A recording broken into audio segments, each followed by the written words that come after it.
Assalamualaikum, halo teman-teman semua, selamat datang kembali di channel Bang Iva bersama saya Imam Farid. Di video kali ini kita akan membahas bagian ke-7 tentang perulangan. Oke, langsung saja kita mulai. Nah, oke, materi selanjutnya yaitu adalah perulangan. Nah, ini materi yang ke-7 nih. Nah, sebelumnya kita sudah belajar percabangan, sekarang kita belajar perulangan. Perulangan itu apa sih? Nah, oke, mari kita bahas bagaimana sih perulangan itu, apa aja yang kita bahas di bagian ini. Nah, jadi bagian perulangan ini atau bagian 7 ini membahas apa? Nah, di sini kita akan bahas perulangan for, perulangan while, perulangan do while, dan pengendalian, continue, dan break. Oke, sekarang kita masuk ke yang pertama. Oke, yang pertama kita bahas itu adalah for. Nah, mungkin sebelum kita melakukan perulangan ini, mungkin kita akan bahas dulu kenapa harus belajar perulangan gitu. Nah, misalnya gini. Nah, ini yang kemarin ya. Kita tutup, kita coba sih yang di sini aja ya. Nah, misalnya kita pengen ngeprint sebuah nama 10 kali. Ya, misalnya Bang Iva, terus kan. Ya, terus kita copy sebanyak 5 aja lah. Ini ada 1, 2, 3, 4, 5. Nah, nih. Jadi, ini disebut perulangan.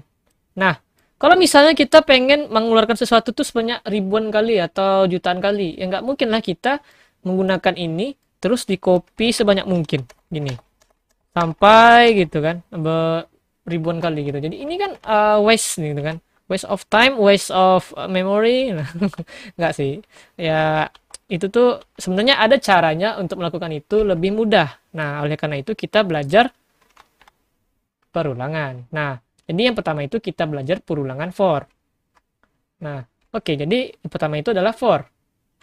Nah, for ini digunakan untuk melakukan perulangan yang mana dia ini dikontrol oleh 3 hal. Yang pertama itu inisialisasi awal dari looping. Yang kedua itu kondisi atau batas perulangan.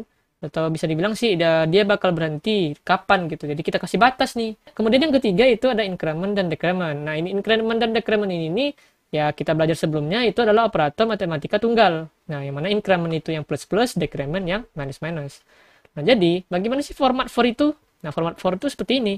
For dalam kurung nilai awal, batas perulangan, barulah ekspresi increment atau decrement. Nah, kemudian buka kurawal, nah barulah diisi statementnya, baru ditutup dengan kurawal lagi. Nah, contohnya gini. Ini for, nah terus integer i, yang mana ini adalah sebuah inisialisasi awal, jadi kita mulai dari 0. Nah, kemudian i kecil dari 4. Nah, ini kan sekarang i-nya sama dengan 0 nih. Nah, kalau misalnya i kecil dari 4, maka perhentikan perulangan ini. Nah, gitu. Nah, kemudian barulah kita incrementkan i plus plus. Jadi perulangan pertama kita tambahin 1, nanti 0 dari 1, terus kita print 1. Nanti kemudian kita tambah lagi nih i plus plus, terus nanti yang 0-nya jadi 1, 1 jadi 2. Jadi print lagi gitu. Sampai yang mana batasnya itu adalah i kecil dari 4. Berarti ada 0, 1, 2, 3. Berarti ada 4 perulangan. Nah, oleh karena itu i plus plus itu berguna untuk itu, untuk menambahkan nilai inisialisasi awal kita agar bisa mencapai kondisi ini gitu. Kalau misalnya nggak tercapai, yang ada for ini bakal ngulang terus gitu, makanya bakal ada infinity loop. Jadi nggak bakal habis nih di print nih gitu. Nah, jadi bagaimana kalau kita coba langsung di program kita? Oke, mungkin kita tambahin package baru dengan nama perulangan. Oke. Dalam perulangan ini kita bikin sebuah kelas lagi namanya perulangan for. Nah, kita bikin psvm. Nah, kemudian kita coba nih apa yang mau kita ulang. Mungkin nama ya lah ya, nama ya gitu. Jadi kita buat for. Inisialisasi awalnya apa? Ya, kita buat sebuah tipe data yang bisa mengulang berapa kali ya gitu. Berarti kalau mengulang berapa kali kan berarti angka. Ya, angkanya berarti harus berupa bilangan bulat. Oleh karena itu kita bikin integer. Ya apa ya, nama variabelnya ya sebenarnya bebas sih, tapi biasanya orang-orang sering menggunakan integer i. Nah, sama dengan 0. Kemudian kita coba batasnya kita kasih dengan 4 ya. Terus kita incrementkan aja. Oke. Sekarang apa yang mau kita isi dari dalam for ini? Apa yang mau kita ulang? Oke, kita ulang. Ini step out print aja biar mudah. Apa yang mau kita ulang nih? Nama misalnya. Atau hello world lah ya. Hello world. Gitu kan? Terus kita jalankan. Nah, ini. Nah, ini jalan berapa banyak? Satu, 2, 3, 4. Nah, benar kan? Nah, dimulai dari 0, 1, 2, 3. Nah, kenapa I-nya nggak sampai 4, Bang? Karena kan kalau misalnya I-nya udah 4, ya dia bakal berhenti gitu. Makanya sampai 3 aja. Jadi 0, 1, 2, 3. Sebanyak 4 kali perulangan. Nah, jadi di dalam for ini kita bisa memberikan banyak statement. Tidak harus sort aja gitu. Nggak sistem open aja gitu. Kita bisa ngasih kondisi if. Kita bisa menambahinnya gitu kan. Atau apa segala macam gitu. Ya, jadi ini untuk for. Ya, contohnya seperti ini. Nah, kalau decrement gimana, Bang? Ya, decrement sama. Berarti, kalau misalnya decrement, kita coba ya, ini kita I minus. Berarti, kalau misalnya dalam kondisi seperti ini, dia bakal infinity loop. Kenapa infinity loop? Karena batasnya itu harus kecil dari 4. Berarti kan kalau misalnya I-nya itu, selama I-nya masih kecil dari 4, dia jalan terus kan? Ya, gimana dia mau jumpa selesainya gitu. Ya, jadi kalau misalnya kita lah jalankan, ini bakal infinity loop. Bakal print terus tuh. Ya kan sampai yang mana ini kalau dikurangkan berarti kan -1, -2, -3. Ya kita maunya I-nya itu harus besar dari 4 gitu kan. Kalau misalnya I-nya itu selama I-nya masih kecil dari 4, ya for-nya masih tetap jalan. Nah, selama I-nya itu masih true atau I-nya itu kecil dari 4, ya jalankan terus nih. Ya, jadi harus dibuat false dia. Nah, kalau misalnya gitu. Nah, jadi mana caranya biar bisa dibuat false? Ya udah, berarti I-nya ini harus besar dari 1 misalnya. Nah, terus I-nya ini kita bikin sebanyak 4. Atau I-nya besar dari 0 lah ya. Nah, kayak kita tukar aja. Nah, gitu. Berarti berapa kali dia ngeprint? 4 kali. Ya kan? Karena dimulai dari 4. Nah, jadi 4, 3, 2, 1. Nah, kan kalau misalnya kita kurang lagi kan udah jadi 0 tuh. Ya udah, berarti yang pas 0 tuh dia nggak akan dieksekusi lagi for-nya. Nah, sekarang gimana sih kalau misalnya kita pengen tahu nih I-nya itu sekarang lagi kondisi yang berapa, Bang, gitu. Bisa sih kita bikin seperti ini. Hello world atau sekarang lagi perulangan ke misalnya kita kita tambahkan I. Nah, jadi kita bisa memanggil variabel ini di dalam statement kita. Ya. Nah, jadi setelah kita panggil dia di sini, jadi kita tahu nilai yang ini sekarang nilai yang keberapa. Nah, coba kita jalankan. Nah, sekarang lagi perulangan ke 4. Sekarang lagi perulangan ke 3, 2, 1. Kenapa 0 nggak dieksekusi? Kenapa nggak ada 0? Ya, tadi alasannya sama seperti tadi, gitu. Ya, sekarang kalau kita coba yang ke decrement, ditukar, terus kita jalankan.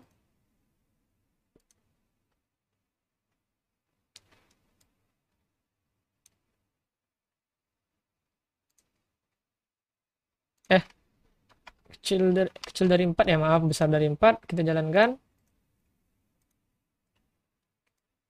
Nah, ini sekarang lagi perulangan ke 0. Sekarang lagi perulangan ke 1, ke 2, ke 3. Jadi ada 4 kali perulangan yang mana dimulai dari 0. Nah, kira-kira seperti itu untuk perulangan for. Jadi kita pun bisa manggil variabel ini untuk ya mungkin berbagai macam logika atau permasalahan yang ada nanti kita pakainya. Nah, kira-kira seperti itu. Oke, itu untuk perulangan for. Nah, selanjutnya kita ke perulangan while. Nah, perulangan while ini ya lebih bentuknya itu hampir sama dengan for, cuman dia itu hanya punya kondisi. Nah, jadi dia akan berhenti jika kondisinya telah terpenuhi. Enaknya pakai while ini tuh kita bisa menggunakan tipe data boolean di sini untuk apa? Untuk kondisinya. Jadi kalau misalnya di dalam for itu kan kemarin nah, kalau misalnya di dalam for itu kan kita cuma bisa mengasih kondisi seperti ini. Kan selama berapa banyak sih perulangannya sampai kapan tuh, sampai berapa I-nya. Pas kecil dari 4 eksekusi gitu misalnya kan. Nah, selama I-nya masih kecil dari 4 eksekusi. Nah, di dalam while sebenarnya sama, cuman di dalam while ini kita bisa menggunakan tipe data boolean. Yang mana tipe data boolean itu apa? True atau false. Nah, jadi gimana sih bentuknya? Formatnya itu seperti ini. Format while itu kita bikin while dalam kurung batas perulangan, buka kurung statement. Nah, dalam statement itu kita bisa ngapain aja dan tutup kurung. Nah, contohnya seperti ini nih. INT A sama dengan 10. Nah, selama A-nya kecil dari 10, printlah si hello. Lalu tambahkanlah A tuh. Jadi kalau misalnya kita nggak bikin A++ di sini, ya ini bakal jalan terus gitu. Karena A-nya kan nge-stuck di 0 nih. Ya, nggak ditambah-tambahin nih. Kalau misalnya nggak kita tambahin increment di sini. Nah, jadi kita tambahin increment di sini supaya selama A ini masih kecil dari 10, kan dia jalan nih. Kalau ditambah-tambahin kan berarti pas dia 10 kecil dari 10, udah berarti dia udah false. Nah, ini dia bakal jalan selama kondisi itu masih true. Oleh karena itu, ya makanya kita kasih increment di sini agar A ini mendekati 10, dan ketika dia udah 10, ya dia bakal berhenti. Oke, kita coba sih langsung while di program kita bagaimana sih cara bikinnya.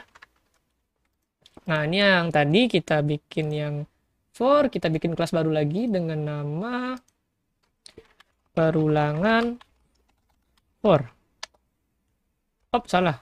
Kok perulangan for lagi ya? Perulangan while. Oke, sudah oke, kita buat PSPM. Oke, apa yang mau kita ulang? Ya, mungkin sama aja sih sama yang for ya. Atau kita diulang ini dulu ya, contoh. Int A sama dengan 0 while. Nah, di sini dah nih while. Nah, apa sih? A kecil dari 10 misalnya. Salt. Hello, misalnya kan. Terus A plus. Nah, sekarang kita jalankan. Ini banyak nih kayak nih. Sampai 10 kali nih. Ada 1, 2, 3, 4, 5. Aduh, susah bet. Ya, kita bikin 5 aja deh. 1, 3 lah ya. Biar nampak. Soalnya tulisannya besar banget. Nah nih, 1, 2, 3. Jadi dari 0, 0, 1, 2, 3-nya enggak. Karena ya A-nya harus kecil dari, selama kalau A-nya udah 3 ya dia bakal berhenti. Karena nilainya sudah false. Nah, begitu. Nah, sekarang kalau misalnya kita pakai yang boolean gimana? Nah, berarti begini. Kita tetap pakai yang int A sama dengan 0, tapi di sini kita bikin satu lagi tipe data boolean dengan nama kondisi. Sama dengan apa? True. Nah, kita bikin di sini kondisi. Wah, terus gimana caranya bikin dia berhenti? Harusnya kan kita bikin dia false. Di mana? Nah, di sini kita harus kasih if. If mungkin A-nya pas A. Nah, jadi A-nya pas sama dengan 3 lah ya, atau 4 5 lah ya. If A sama dengan 5, maka kondisi sama dengan false. Nah, A-nya tetap plus. Nah, jadi dia bakal ngeprint sebanyak 1, 2, 3, 4, 5, 6 kali. Kenapa 6 kali? Karena kita mulai dari 0. Nah, kalau misalnya kita mulai dari 1, ya dia mulai dari 1, 2, 3, 1, 2, 3, 4, 5. Kalau misalnya dari 0, 0, 1, 2, 3, 4, 5. Nah, jadi ada 6. Nah, jadi untuk menggunakan boolean ya seperti itu. Di dalam while ini kita harus ngasih sebuah statement if, ya mana ngerubah nilainya. Kapan sih dia harus berhenti gitu. Nah, jadi itu sih untuk while gitu ya. Nah, jadi untuk while kira-kira seperti itu. Nah, sekarang kita masuk ke do while. Perulangan do while itu menggunakan logika yang sama dengan while, ya tapi bedanya itu kalau misalnya di dalam do while ini statementnya dulu yang dieksekusi, baru pengontrolannya atau kondisinya kapan dia harus berhenti gitu. Nah, jadi beda dengan while. Kalau misalnya yang do while dia statementnya dulu baru dicek pengontrolannya, sedangkan yang while ya kita cek dulu pengontrolnya. Nah, kita cek dulu pengontrolnya baru kita eksekusi. Nah, seperti itu. Nah, sekarang kita coba aja sih do while ini dalam program kita. Kita bikin satu lagi kelas baru yang namanya perulangan do while. Oke. Nah, sekarang kita bikin PSVM. Nah, di sini kita bikin mau ulang hello aja sih. Jadi kita bikin int A sama dengan 0. Terus kita bikin do seperti ini, kurung kurawal, terus while while titik koma. Jadi mirip seperti ini ya, kita buat seperti ini dulu. Jadi TA-nya sama dengan 0, terus do-nya sort hello A++, baru kita bikin A kecil sama dengan A kecil dari 5. Kita jalankan. Ada 1, 2, 3, 4, 5. Ada 5. Jadi sama ya, kurang lebih sama dengan while. Jadi kita dapat kesimpulan kalau misalnya menggunakan while, itu kalau while itu dia ngecek kondisi dulu, baru mengeksekusi statementnya. Sedangkan do while kita eksekusi dulu statementnya, baru kita cek kondisinya gitu. Oke, itu untuk materi 2 ya. Nah, selanjutnya kita akan membahas pengendalian continue dan break. Oke, di sini ada dua hal ya. Yang mana yang pertama itu ada continue dan break. Nah, jadi yang pertama kita bahas dulu yang break ya. Nah, jadi kalau break itu sebenarnya digunakan untuk keluar dari looping. Nah, jadi kita tuh bisa keluar saat kondisi tertentu gitu. Jadi kita tidak harus menunggu sampai batasan yang diberikan. Kita bisa keluar ketika kita pengennya di mana gitu. Jadi pada perulangan menggunakan break, looping itu dapat diakhiri tanpa harus proses itu selesai. Jadi break ini biasanya digunakan pada suatu kondisi. Biasanya pas kondisi if gitu. Nah, contohnya gini deh. TA sama dengan 0, kita di sini pakai dual. Nah, jadi sort hello. Jadi if A sama dengan 4, break. Jadi pas ketika A itu 4, ya udah berhenti gitu. Jangan dilanjutin perulangannya gitu. Nah, jadi kita coba buka program kita yang kemarin yang dual ya. Jadi kita coba pakai break di sini, kita bikin kondisi if A sama dengan 1 misalnya. Sort apa namanya? Berhenti misalnya. Terus tibanya kita kasih break. Kita jalankan.